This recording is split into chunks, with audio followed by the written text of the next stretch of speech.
All right, let's get some Benny going here. With all my heart.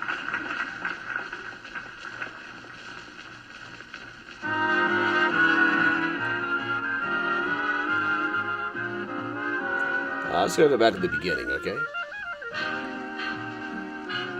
There we go.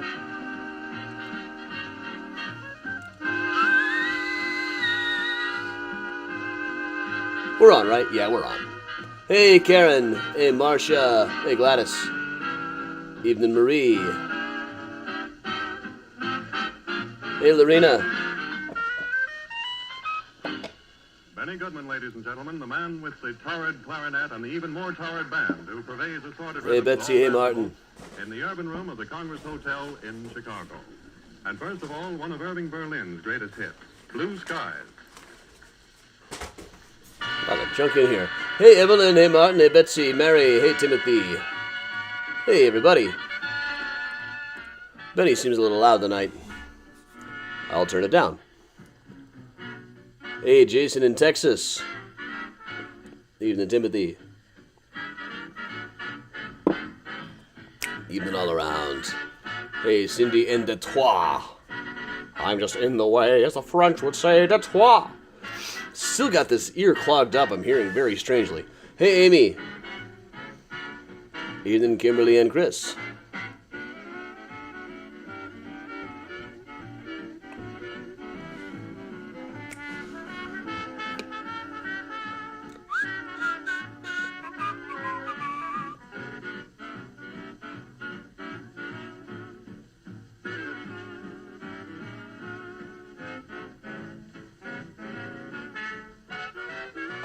Hello, Bella. All you weirdos out there. Hey, Cassidy for a bit. Hey, Gina. Hey, Jean. Hey, Dory. In Fishers, Indiana. All right. Hey, everybody. Evening, Mackenzie, Emily, and Patrick in Joliet. Emerita. Thanks, Bella. I'm digging this. I just got this on sale from Beans. Hey, Elaine, don't we all? Well, pour yourself a drink. We'll get started here. Smoke them if you got them.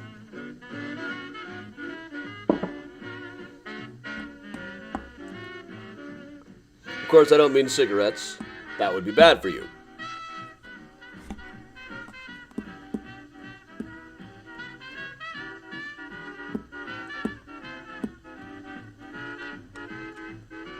Bob, you're not weird, you're transmundane.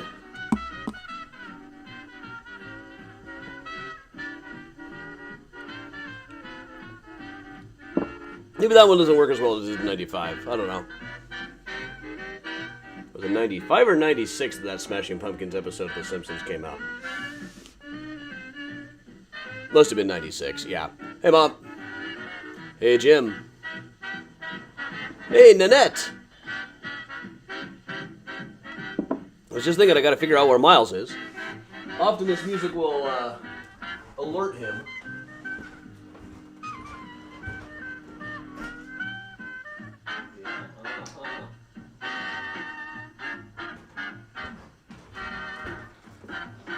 He and Priya are hanging out of the bed for the moment. Hey, Sue. Hey, Dad. Hey, Kathleen.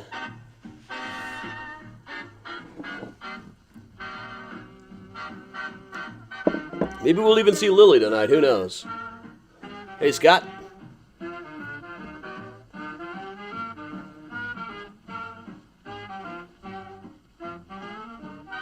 Susie will have a good time. I need to get caught up on this new season. I haven't been able to watch much. Everything is boring to me lately. Every time I try to watch anything. Stuff that I know probably isn't really boring, I just can't get into much. With all my heart.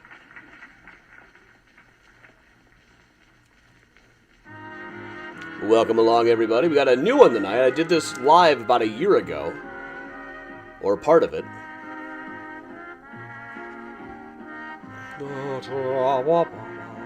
Reading a lot about Miles, Benny Goodman. That comes up quite a bit in next week's talk. Room 13. the Speakeasy series.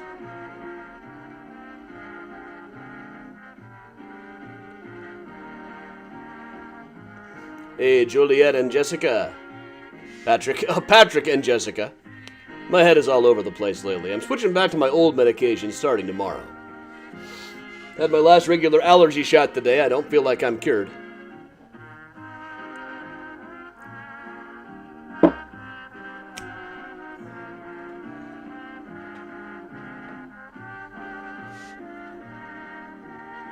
Hey, Linda. Hey, nobody's late here.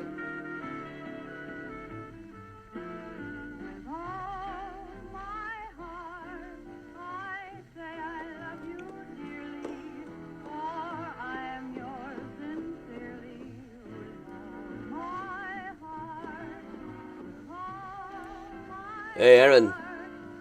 Yeah, this is our first major one of the year, isn't it? Hey, Bort. And Jim. With all my heart, I will lyrical. You know, Helen Ward singing this song was like 18, 19 years old at the time.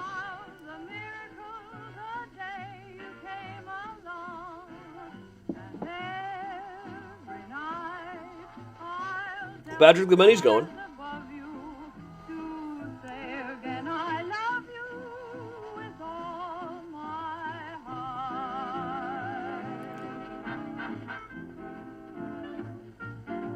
Hey, Megan. Happy Thursday all around. Hey, Carla Marie.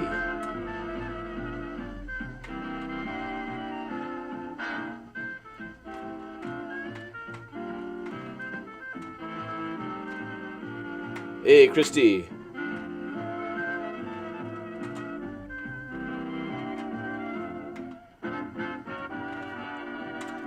Ronnie is off to grad school for a couple weeks. I forgot to take a picture of her holding up a sign saying first day of third semester of grad school. Maybe I'll take a picture of myself next week before my, I'm taking a Midrash class. Benny Goodman goes away back. Midrash is like Torah fan fiction. Walk, Jenny Walk. Benny Goodman and his orchestra.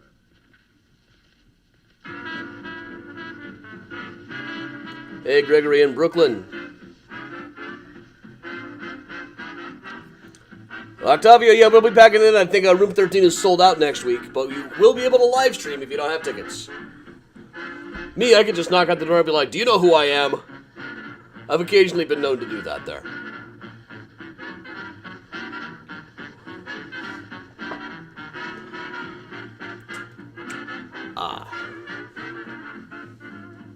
Gotta say that this last vial of allergy shots sure hurts more than the others.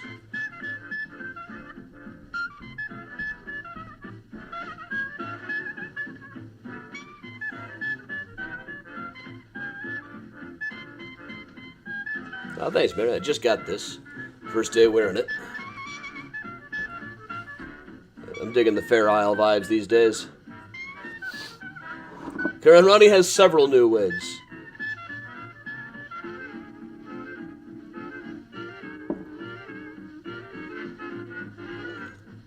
Elaine Tiller Baruch Haba'ah.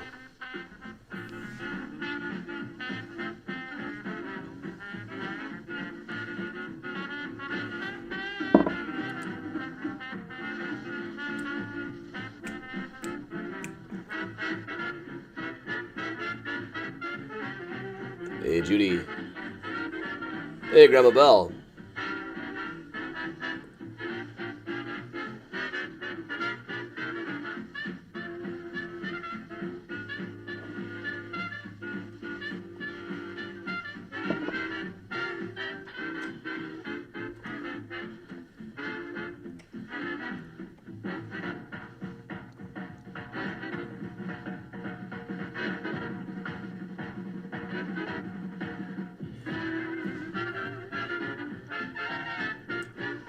Hey, Linda. And hey, everybody. We're going to let Benny Goodman do one more song here live from the Congress Hotel in Chicago. This run of shows actually comes up in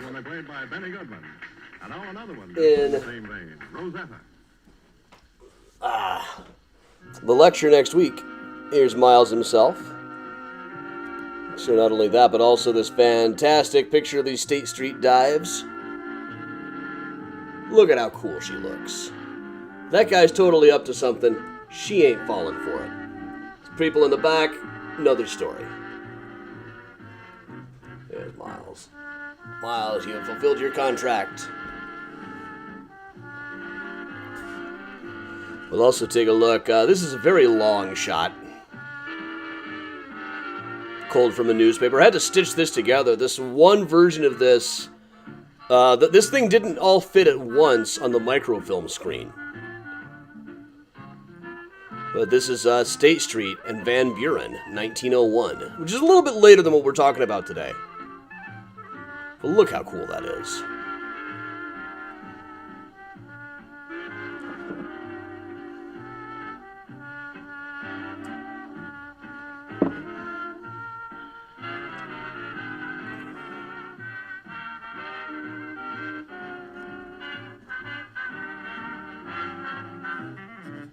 Hey Beth, hey Gwendolyn. Well, Van Paloma is shouting out compliments. Good stand. Hey Joyce.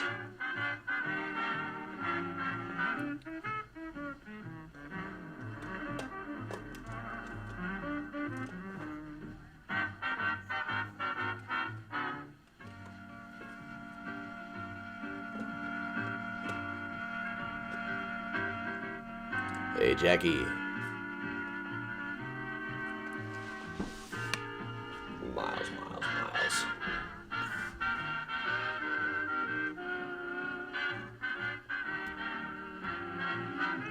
Carol, this would be South State Street. State and Van Buren. So South State Street, but still basically in the loop. This would be right around where the Harold Washington Library is now.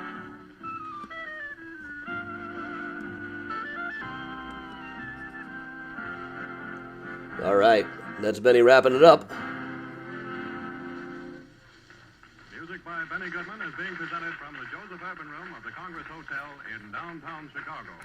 Well, all right, that is Benny Goodman wrapping things up from the Congress Hotel in downtown Chicago. And so, welcome along, everybody. I feel like I had to get like a spinning effect right there. I wonder if I could do that. I probably could. Welcome along. I'm Adam for Mysterious Chicago Tours. I've been a tour guide and historian here in Chicago for going on 20 years now. I've got about a dozen Chicago history books out, including Mysterious Chicago, the book. Also, Mysterious Chicago, the Flamethrower. Mysterious Chicago, the Shawls. Flickering Empire, how Chicago invented the U.S. film industry. Ghosts of Chicago, now in a new 10th anniversary edition. H.H. Holmes, The True History of the White City Devil. Murder Maps USA. Graceland Cemetery, Chicago Stories, Symbols, and Secrets, which just got a really nice review in Booklist. 18 months after it came out. But, better Nate than Lever, as they say. So welcome along, everybody. Hope everybody had a good New Year's Eve. I had a pretty fun New Year's Eve myself. Hung out with somebody who had just gotten out of jail in Indiana. She had been hauled in on suspicion at McDonald's, and turned out she had missing parking tickets. So... But all right, everybody, today we are going to be doing the first virtual version of a talk that I gave about a year ago. We're about to start out the Speakeasy series of the group Chicago for Chicagoans that Patty Swanson runs. I got stuff caught in my throat today. Did not refill the humidifier when I should have. So, we're about to start the Speakeasy series. That is a whole lecture series that we do at a place called Room 13, a little speakeasy-type club down in the Wrigleyville area. My talk is going to be next week. It's all going to be about how all pop music kind of flows through Chicago history. It's going to be a long, rambling talk, but a lot of really interesting stuff. It is sold out, but it will be live streaming, so there will be something next week. It'll just be over on the Chicago for Chicagoans page instead of this one. But last year, my lecture for them was about lost vice districts in Chicago. Now, we wanted to stick with little or known ones, so I didn't really cover, the big Levee district where places like the Everleigh Club and the more famous places were. I was sticking with a little bit stranger stuff. And really, the hard thing about this is one thing I realized when putting together the virtual version, it's kind of hard to do virtual tours of these things because people did not really make photographs of these. Or even drawings of these. Well, for one thing, most of the ones that we'll be talking about tonight are from before the Great Chicago Fire, so there's really nothing left I could possibly show you. Sometimes I'll show you, approximately kind of where it used to be, but most of these were kind of low-down places that didn't photograph well. Nobody really bothered to photograph them, and in most cases, nobody even managed to sketch them. One of the main sources of information we have on these things, well, just about everything written on them in the last 30 or 40 years, has come from the same couple of sources. And they're not great. One is Herbert Asbury, who wrote a book called Gem of the Prairie, later called The Chicago Underworld, now on sale as Gangs of Chicago. He told a lot of stories about old vice districts in here, some of which he probably just made up. Others he lifted straight out of books by Clifton Wooldridge, who was a Chicago detective who wrote a book called 20 Years a Detective and another called Hands Up in the World of Crime. A lot of our stories about things like panel houses and robbers' dens and houses of ill repute come from his own stories, most of which are probably not particularly reliable. For one thing, the books were ghostwritten. For another, they don't really hold up to fact-checking at all. He wrote these things in the third person and spent most of the time talking about how great he was. They're really kind of hilarious. There is one other source to bring up, though. Another one of our, what's actually a better source, is a book, If Christ Came to Chicago, by Mr. Stead, by the Reverend Stead. This is a very good description of like the Harrison Street police station, which Stead found fascinating. This was a reformer who came to Chicago and found that the real trinity here in Chicago was Armour, Field, and Pullman, and genuinely believed that a lot of these madams and a lot of these saloon keepers were doing more for the downtrodden than Armour, Field, and Pullman were doing. Now, he used to prophesy all the time that he would die by drowning. Actually did, in fact, go down on the Titanic. Apparently he had spent the whole night about that, telling stories like the cursed mummy at the British Museum story before he went down with the ship. Was considered a great newspaper man in his day, but really easy to fool with psychic stuff. So, with that in mind, what I have tried to do is go back to as many primary sources as possible. Hey, Lily just came through.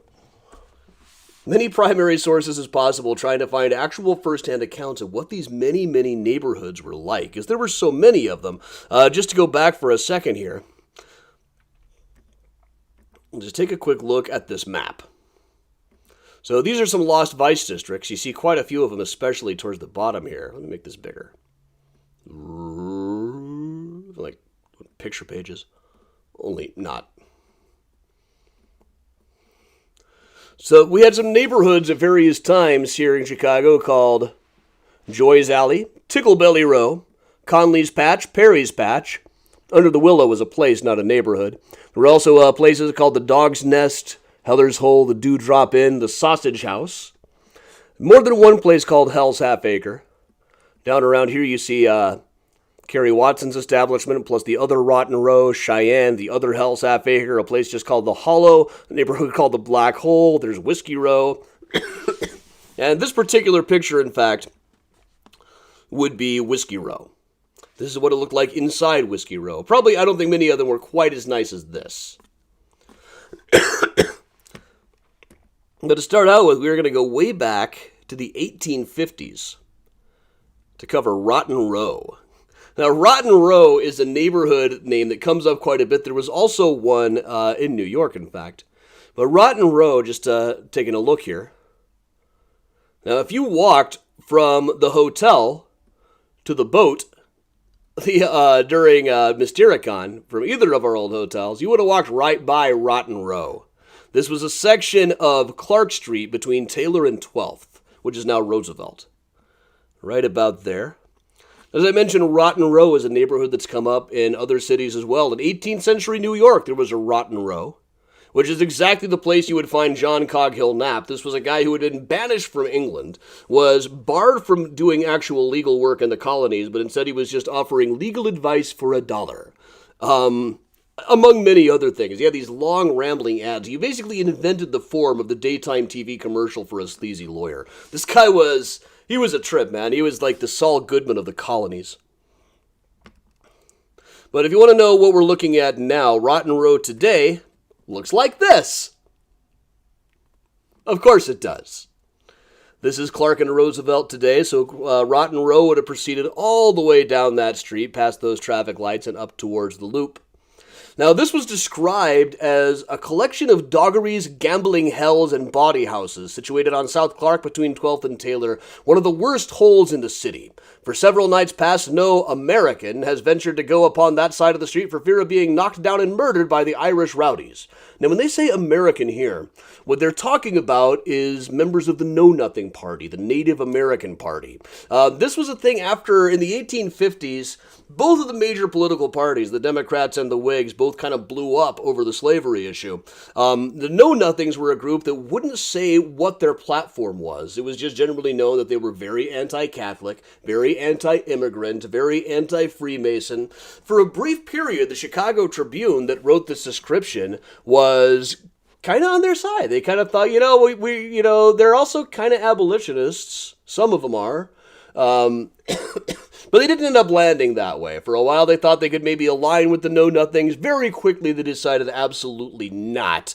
And then, of course, there was one of the only times Rotten Row even made the news is there was a bloody Irish riot in which they went and cracked skulls and spilled claret all over the place in a hunt for Know-Nothings. I would have joined in on this hunt. It would have been pretty cool.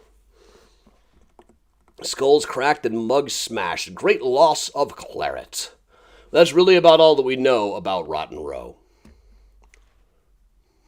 But over on the other side of the loop, this would have been kind of the south end of the loop, up on the other side, just across the river, was a more famous neighborhood at the time, known as the Sands.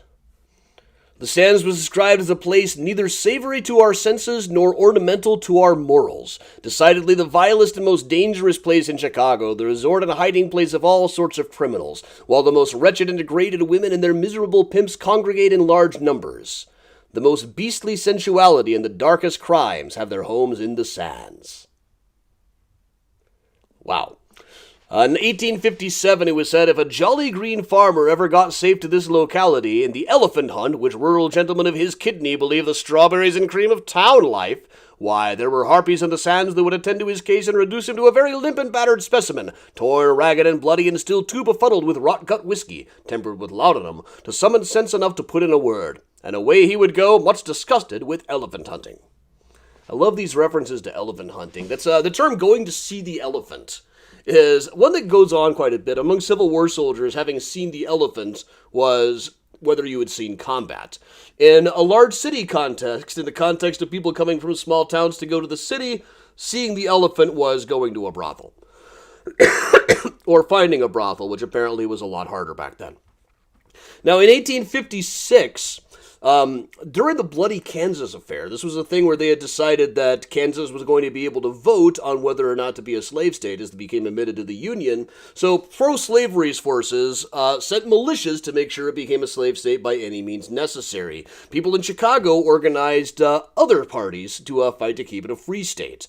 The Springfield Register wrote that some people from the abolition armies passed through and said, "We were favored Thursday with 75 drunken rowdies from the Sands of Chicago, accompanied by a quota of nymphes de pure on their way to Kansas. This gang of bawdy house bullies were uniformed like a crew of pirates, a more ruffianly-looking gang we have never seen. Such are the men that..."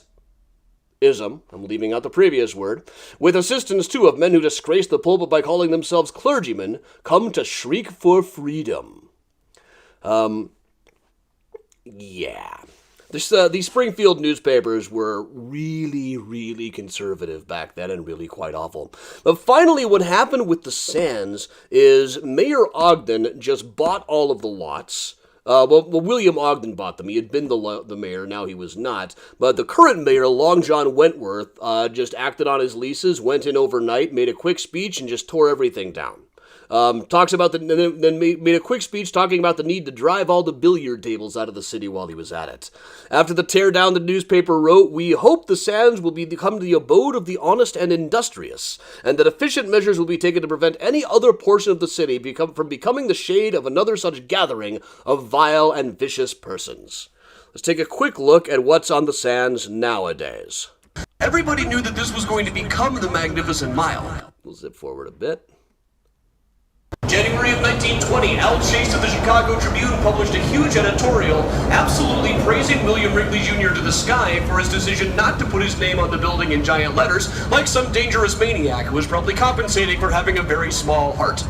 And other architects took note. They kept on building in the Beaux-Arts style even after... Just so as you know.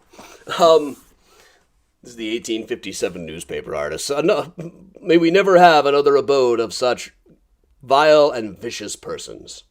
Vicious persons just drive me nuts. How about you? Now that takes us through the 1850s. We're going to move into the 1860s here. Now there was a neighborhood a little bit further over beyond this space. This is Sears Tower parking now. But there was a place not too far from here by the name of Shinbone Alley. It would have been located right about there. Now, Shinbone Alley was a neighborhood around the time that they were raising the level of the city. Now, a couple of times they raised up all of the entire grade of the city, raised up all of the buildings. This led to us having these vaulted sidewalks. See, this is a building that has not yet been raised. They've just raised the level of the sidewalk. They've got these things. They would have all these little colored bits of glass for the light to shine through. But even with this colored bits for the light to shine through, they became places for storage. The places underneath became great hiding places. Absolutely ended up being a mess. They were known for nothing but crime. Here's some of the wrecked bits of sidewalk after the Great Chicago Fire. So, notable figurehead who operated in Shinbone Alley. There was a guy by the name of Pinhead Jackson. He was an old man who just loved chickens. That's the main thing anybody remembered about him. There was also a woman named Crutch Jet who was said to have had a tongue that could blister. She was highly educated but somehow seduced into a life of ill fame. And when she was locked up, as she occasionally was, she would beg people to murder her.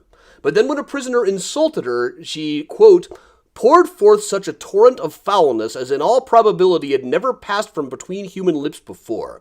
If it were not irreverent, one could say that she was foully inspired. All that one could possibly hold dear she dragged through the mire of pollution. Kind of on Crutch Jet's side. Around the way from it, on Madison, this would be at about Madison and Wells, a little bit south of that. Yeah, this is Adams Street. A little bit out. If you get that little bit further over to Wells, there was a place right about where Shinbone Alley is too, called Under the Willow.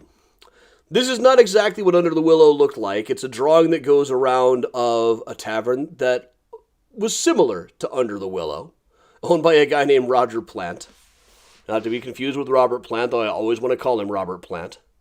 But this was another one. It was actually mostly under the sidewalk, but it was a 2.5-story rickety, warped, and weather-beaten frame building, said to be even worse than what you would find in the Sands a few years before. Cops who went into this place said that they could get 150 people hidden in nooks and crannies to arrest on a given night. But eventually it expanded. He bought up other buildings nearby and just had underneath the ground, it was all just basement, and it was all really just one club. The expansions, the most famous window of the place just said, "Why not?" as a sign. Then as he expanded, there was one window that said the Staffordshire House, and another said Mrs. W.J. Johnson Ladies' Restaurant and Ice Cream Saloon. It was described as the dirtiest and vilest of the resorts, filled with women absolutely clothed in rags. When Plant emerged out of the foulness of his own nest, he appeared like the white dove of Ararat, bidding goodbye to the odorous confines of the Ark. It is doubtful that Plant ever realized there was such thing as moral sentiment in the universe. Had he been raised a banker, he would be Secretary of the Treasury by now. Now, Plant was offering work to women on the basis of no pay. And his says as well, I keep the earnings, that way you don't spend it on liquor. He paid just in food, clothing, and shelter.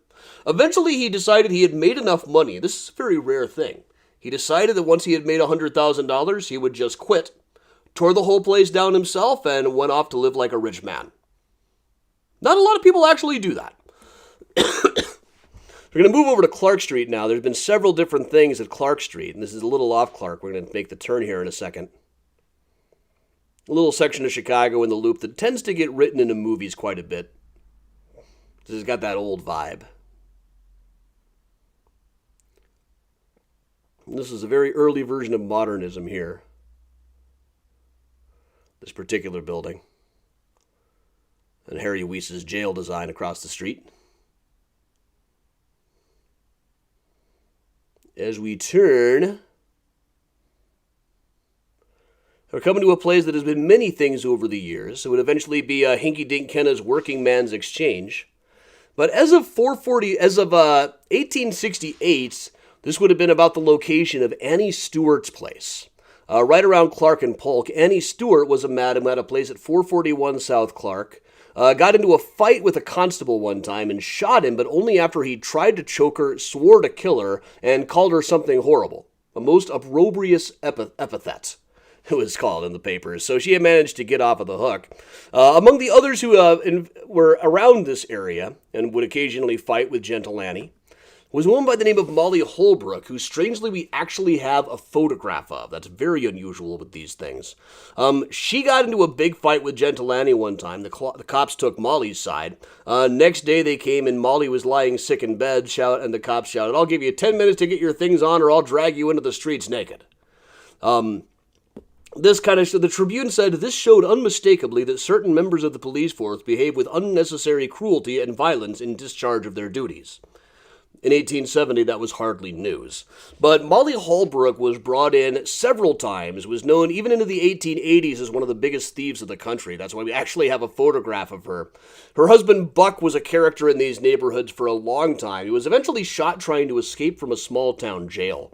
He was buried at Graceland Cemetery. We found him one day for Find a Grave Friday. And Molly was quoted at the time saying, "We all know that Buck was not on the square, but he was always a good man and kind to me." Later, Molly would be known as the Queen of Crooks all over the place. Now, among the other personalities who inhabited this area, one I really wish there was a picture of was a woman named Waterford Jack. Apparently, her real name was Frances Warren or something. She was known as the Millionaire Streetwalker. She had her own castle, as they called it, somewhere around here on Clark Street, and always bragged that nobody seduced me into this life. I picked it. Never drank, always dressed stylishly and expensively, told anybody who'd listen she didn't believe in love, love only meant heartbreak. Got her name Waterford Jack from a confidence man who thought that she looked like his pet pug, whose name was Waterford Jack. Always traveled by her muscles. In 1867, she was operating a little bit north of here, got into a fight and allegedly shot Weldon Cobb, who loved hanging out in places where Waterford Jack was. Later, he became a very successful children's book author. She eventually died, I believe, of tuberculosis. And one of the skulls on display at the Whitechapel Club, the press club that operated in a hidden place in the Loop in the 1890s, claimed that they had her skull on display there. But it was also said that at the time that she was one of the queens of the sands, which does not really work out timeline-wise. So we're getting right about to 1870 as we talk about Waterford Jack. As we get to 1870, I do have to tell one of my favorite things about Wilbur F. Story. Wilbur F. Story, this old sumbitch, used to write the Chicago Times. Now, one day in 1870, with the Civil War over and him not being able to rant about Abraham Lincoln anymore, he took out a giant edition called The Social Evil. This covered the entire page, above and below the fold, which described all of the brothels in town. Well, pretty much all of them. At the time, it estimated that there were about 3 to 4% of the Chicago population was sex workers at the time. He said there were about 250 houses with housing about 7,000 workers. I'll just read a bit of an excerpt from the article. Those upon state are rather the best conditioned of any, but there are probably a smaller number of well-furnished and shrewdly conducted brothels in Chicago than in any other city. The luxuriously fitted establishments of 27th and 14th Streets in New York have but few counterparts in the city. There are, however, a few places on State Street that are furnished in good style and kept in a somewhat better appearing class. On Clark Street may be found some of the worst dens, webs into which the unsuspecting country visitor is entrapped, drugged, robbed, and thrown into the street. Fourth Avenue, now Federal, has also a large number of these spots, but most of them are considered by men about town as the safest. On Jackson, Griswold, South LaSalle, Wells, and Quincy are to be seen the vilest pens of all, peopled by women in all the foulest stages of disease and dirt. Van Buren, LaSalle, Monroe, and Adams also contain their quota of these abominations. On the west side, it is found that Madison, Clinton, Jefferson, and Greene contain the largest number of the more vicious dives, although this section is marked by none of the vermin that are found in the South Division. Washington, Lake, and Adams harbor houses of the higher rank. The north side has less of this curse. Michigan, Ontario, Clark, Huron, LaSalle, and Wells, and Dearborn are the principal thoroughfares of the north side upon which it is possible to find establishments of this character. So let the record state, Wilbur F. Story really knew his brothels. Then right around the time that this article was published, a burlesque troupe called the Blondes came to town featuring Lydia Thompson. Story had a few charming things to say about her, so she came up to him on Michigan Avenue as he was walking to work one day and said, "What did you call me?" And he said, "I called you a whore." So she took out a bullwhip and whipped the crap out of him. As I often say about Lydia Thompson, not all heroes wear capes. Some, in fact, wear very little at all in their stage acts. But another one we could point out right around this same general vicinity. Let's cover this one again one more time. A little bit further north was a place called Ticklebelly Row, which was a row of tenement houses. Not a lot is really known about Ticklebelly Row, but what a fantastic name that is. We're just going to cover right about here where Shinbone Alley was also a neighborhood around the time of the Great Chicago Fire called Conley's Patch. It might have looked about like this. This is a drawing of what things looked like in 1857. It's probably a little bit dingier than this. Mostly wooden shacks owned by Catherine Connolly, all different shapes and all different sizes, but somehow all belonged together. It was referred to as this curious collection of ancient architecture was rented to the worst offscourings of God's creation. Pickpockets, sneaks, burglars, cutthroats, and the lowest class of prostitutes who kept miscegenation dives. The unfortunates who lived here do not mind crime of any kind. Day after day and night after night is the same howling, shrieking, and groaning multitude. In 1870, a couple of Chicago Republican reporters were led through the place by a guy who called himself Santa Claus. He took them upstairs to one tenement, to a small, dimly lit room where there were two women. Said one is drumming on a guitar, and the other is doing some plain sewing. Both are young, but vice and passion have left indelible marks on their faces. One is the notorious Carrie of the Patch. The other is her pal. Carrie says she is reformed, but the leer on her countenance and the half-fright, half-sarcastic tone of her voice betray her. It is seldom that one so low ever returns to the paths of virtue. Besides Carrie, some of the denizens of this place, where there's a woman named Kelly the Pirate. Of her, it was said that if this woman's history were published, it would fill volumes. She is one of the most hardened of her sex and capable of committing any crime. She is a strong, powerful woman and has had many a hard set to with men and women. Her house was the resort of the roughest sailors, thieves, scoundrels, and scoundrels of every stamp. She was right next door to Kate Regan, who kept a low place on Clark, was constantly arrested for vagrancy and larceny.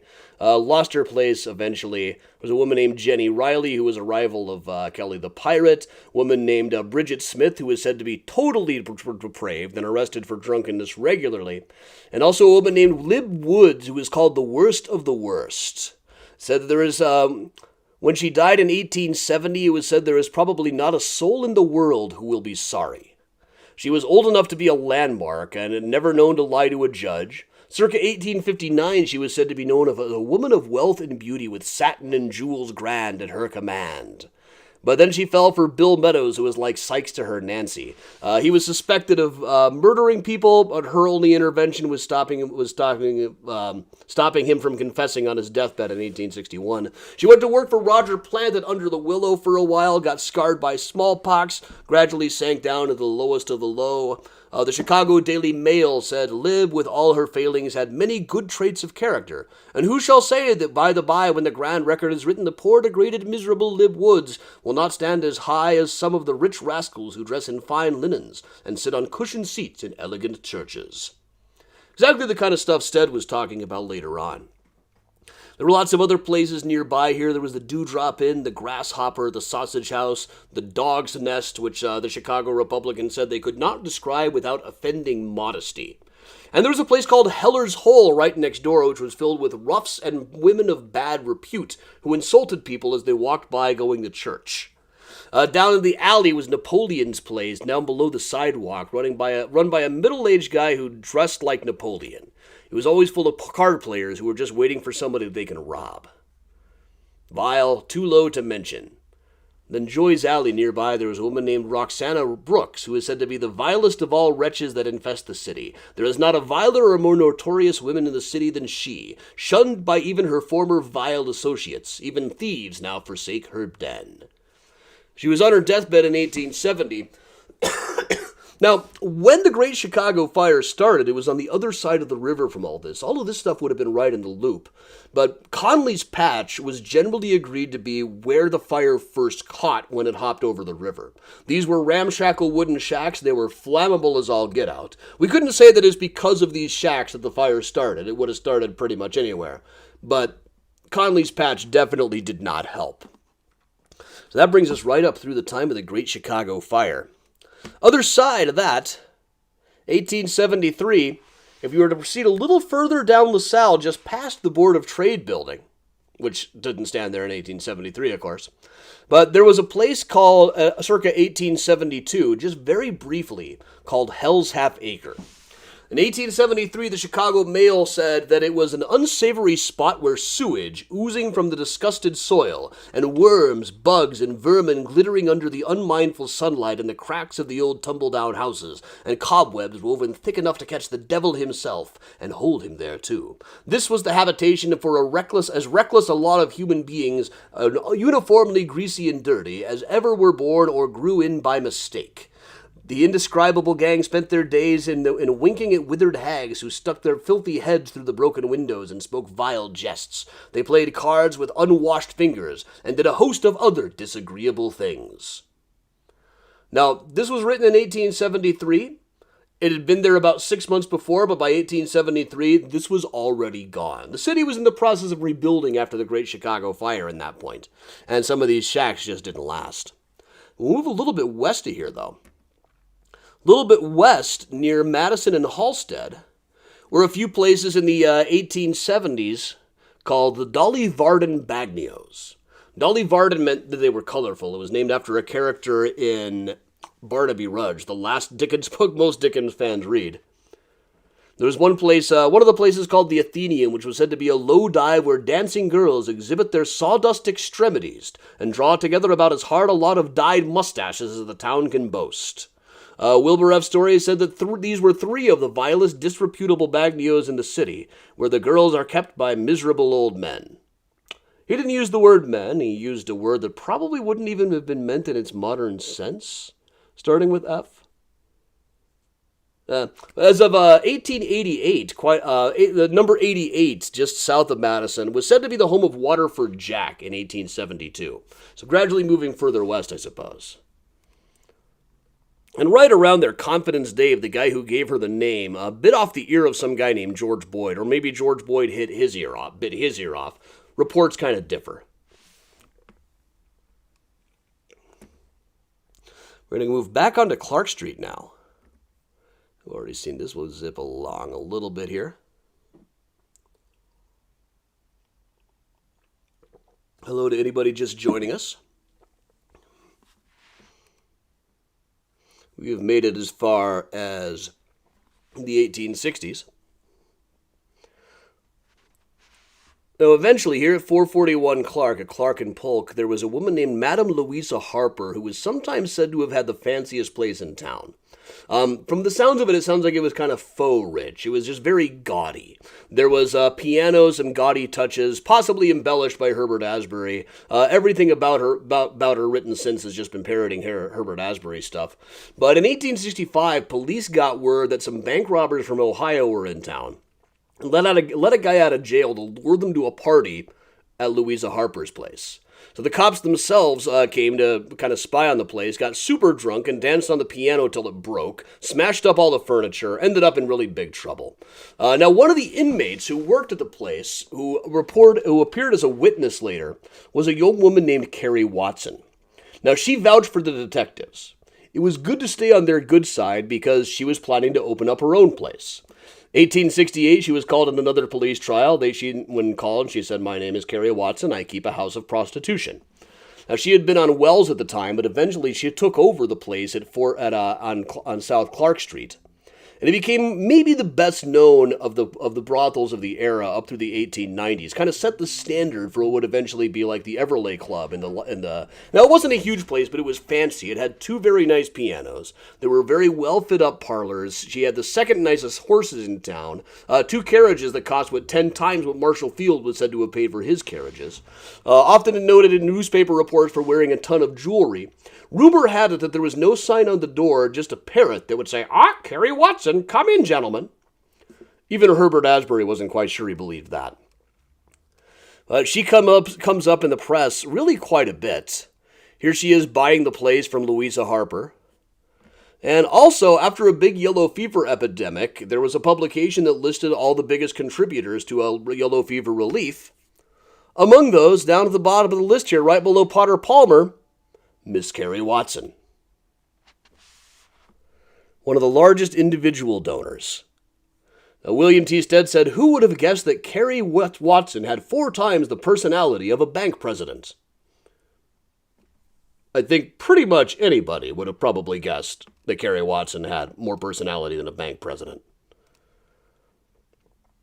But she ran this place for quite a long time. One time, the Women's Christian Temperance Union knocked on the door in 1893, and she said, "Come back tomorrow. Too many prominent men here tonight." And her death in 1900 was actually a news item. Quite a bit of what we think we know about her just comes from these obituaries, though. But she did come up in the press quite a bit. It was pretty generally well known that the reason a lot of these places were staying open is they were bribing people. And Carrie said that she never managed to get herself out of being arrested by going with a bribe, but bribes could keep inspectors away. In fact, it was a bit of scandal when the police captioned the lascivious Louis Lull, the curious character of a capricious captain, the ponderous patron of public prostitution. I feel like I should read this like Daffy Duck.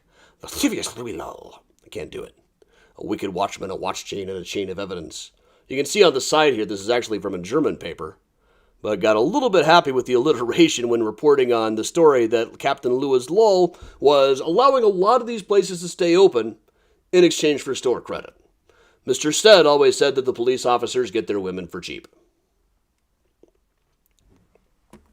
Got just a little bit more time here, so we're going to cover just quickly a place called the Black Hole. Which would have been started out right around here, really. This is one that was written up over the course of several weeks in the Chicago Daily Inter-Ocean, who put up this whole map here. They said it contained 500 saloons, 200 houses of ill fame, 100 concert saloons, 50 or 60 pool halls, 15 gambling parlors, 6 variety theaters, and 4 Chick-fil-A's. I made up the last part. But in this one little area here, and they even said at one point, well, if you go looking, you probably won't see anything. They know when someone's just coming to see the elephant. But it said the inhabitants of these places seem given over body and soul to the devil. Mothers and daughters are living together in open shame. They have run the whole gamut of vice and are utterly beyond redemption. Horrible men-women giggle and flirt in the stairways. As they mentioned, you might not actually see any of this stuff, but definitely not because they were just making it up to look like social reformers. The reason you will not see all may as well be told right here. The proprietor of a den wherein that exists which should not be is no man's fool. He is a good judge of human nature, and he can at sight tell the difference between a man who comes to spy upon him and a man who comes to see the elephant and pay for it. These articles also took great pains to shame Mayor Harrison. They loved doing that. But he was said to have a better class of criminals than some of the other neighborhoods they talked about, like the Gates of Death, which was over on the west side. Around the same time, 1870s, we'll also loop around here just a little bit. Section of Clark from Harrison to 12th, Later, Clark to Plymouth was known as Cheyenne, where filth is king, the worst rookeries imaginable, most of which are occupied by houses of ill fame, fraught with more terror to the sanitary department than all the rest combined. Into its narrow proportions are crowded a population in which misery, poverty, and vice contend for mastery. Most of the houses are ramshackle frame structures in the last stages of decrepitude. Their lower floors are occupied by saloons and dance halls of the lowest class. Then they go into some racial slurs. Then we had another Hell's Half Acre. There were 2 Hell's Half Acres over time. The other one being it would have been stretched over a little bit to the left of this. This is Polk and Dearborn. It would have been Polk and State, from Polk down to Taylor. Clifton Woolridge, for what it's worth, said it was a continual scene of revelry, debauchery, depravity, and every sin and crime in the blood-stained catalog of vice. The most defiant and reckless characters that ever menaced society made this place their home. Well, you look at this, they paved paradise and put up a parking lot.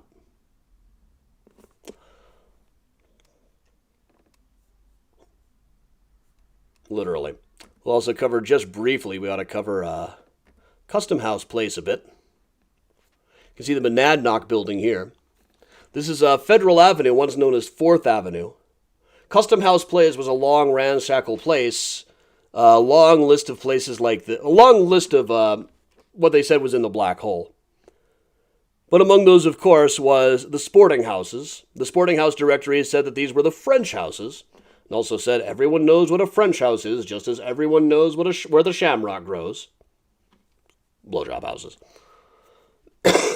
French Annie, French Alexandria, French Choyette, Miss Clara. Now, they do have a thing in the Monadnock building's lease saying that all of the stuff on the first floor has to be the kind of businesses you would have seen there when the place was opened in the 1890s. So, like, shoe repair shops, hat shops, sandwich places, tailors, no GameStops or anything like that. But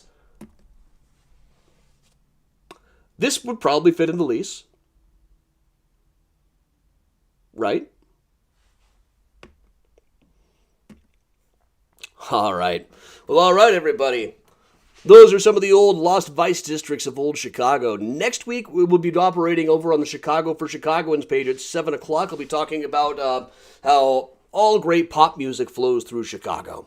That'll be at 7 o'clock next week rather than 8 o'clock, so mark your calendars. It's going to be a little bit different. I'll post some reminders as we go. That is the start of the Speakeasy series. I'll be doing that one live. I know a lot of you are going to be there. It is sold out, but you can still watch online.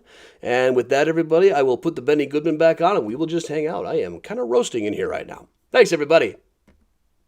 And now, Benny Goodman's arrangement of the Bugle Call Rag.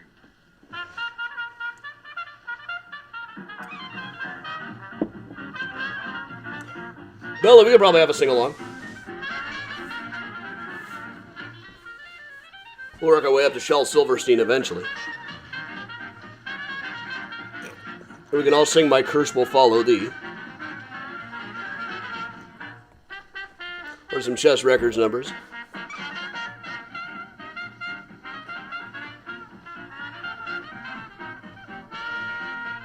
Thanks, everybody. I'll lower this thing down, too. These QR codes never actually work.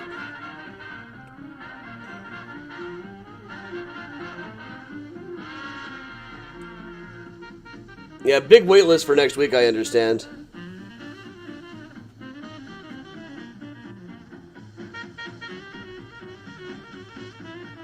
Wait a minute, Savannah, where was all the famous people that were buried in their big mansions? I like going to the Colonial Cemetery in Savannah. All those duelists.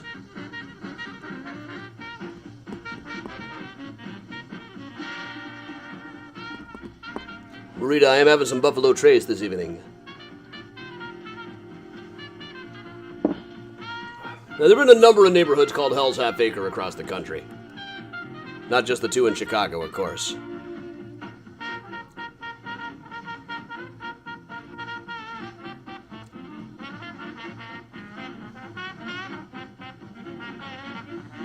Mom, they love the cat and the toy at first, but they never stick with them too long.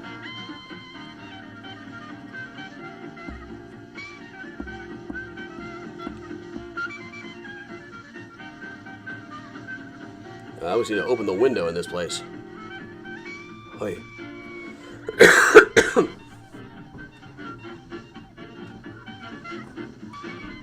And then dry in here. Next week I get 2 root canals. Patrick, every now and then I come across Buffalo Trace. Now and then it'll be at Benny's. More often I find it at Whole Foods. But I kind of stock up when I do. Well, I buy like 1 or 2. But when I see it, I pick some up.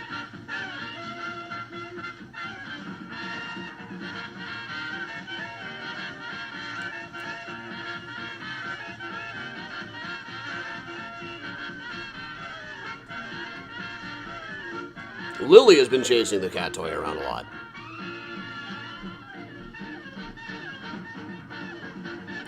Okay, I got humidifiers and makeshift radiator humidifiers up all over the place. But I forgot to fill them until yesterday. Or until, like, an hour ago. And that would put rhythm in the feet of a wooden Indian. That was the bugle call rag, Benny Goodman's own arrangement. Now, Good luck, Gina. Popular tune, Thanks a Million.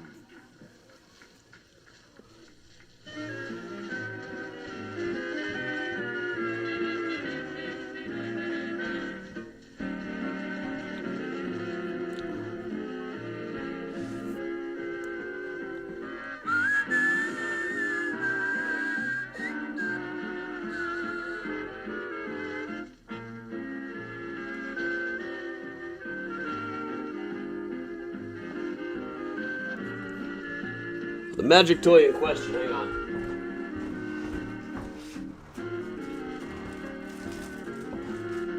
These catnip mops. They love them. Yeah, Kathy Miles was here earlier. Kathy Miles is still on the couch. Miles, you want a little catnip talk?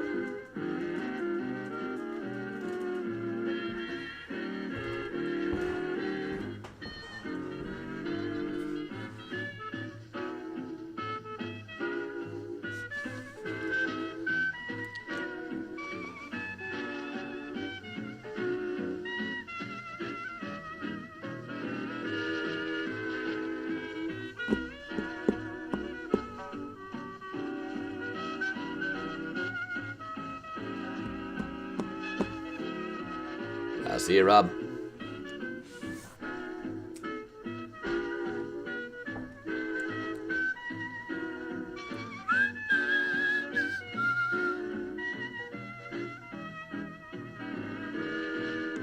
Good luck with that, Gary.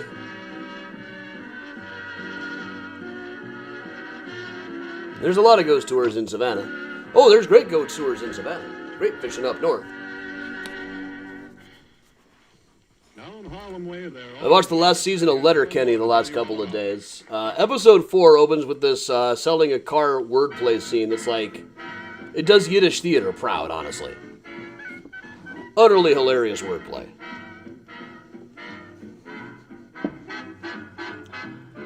I lost it when they said the car in question had won Outdoor Truck Magazine's passenger side trend of the year. But outdoor truck.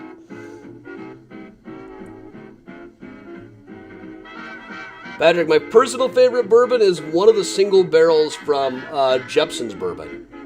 The single barrel Z31 with the tasting notes of toasted marshmallow.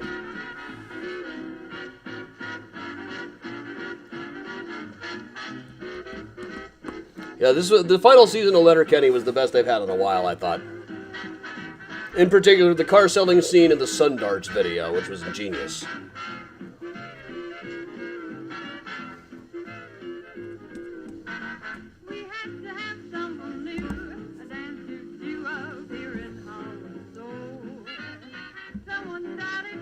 Oh yeah, there is a regulars page if you like hanging out with these people. There is the Mysterious Chicago Regulars and Miles fan club page.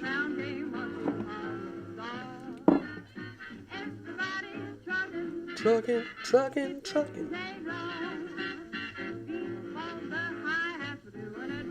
Oh yeah, the Sundarts video about Brooke, especially with Get Into the Bridge, your mama and your daddy. I mean, I have made the same point about the bingo card you could have of bad modern country music. And man, they got it perfect.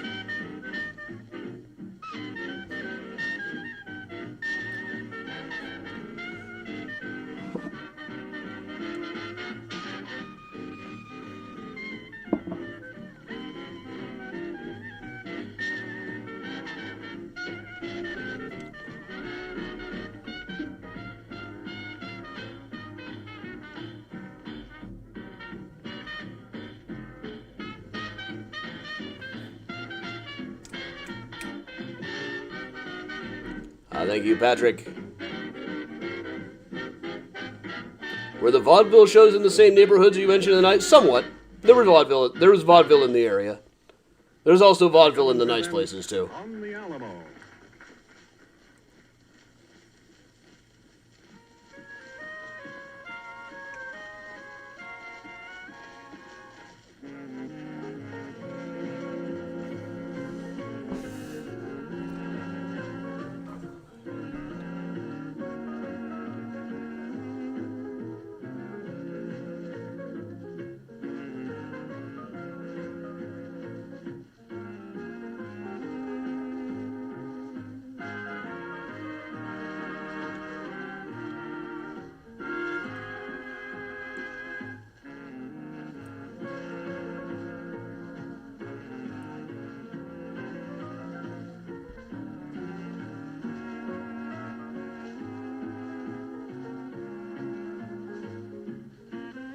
About halfway through watching The Holdovers. Enjoying that. More or less. Mostly I am. That was beautiful, though. I love every shot, but I don't know, everything bores me right now. I'm back on my old medication tomorrow.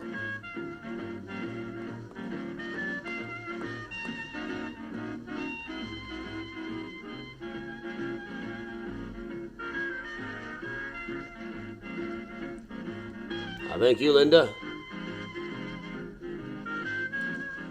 Megan, the thing you shouldn't miss in New York. Temple Court Bar. Check that out. I will also be in New York in a few weeks. I'll be with a school group.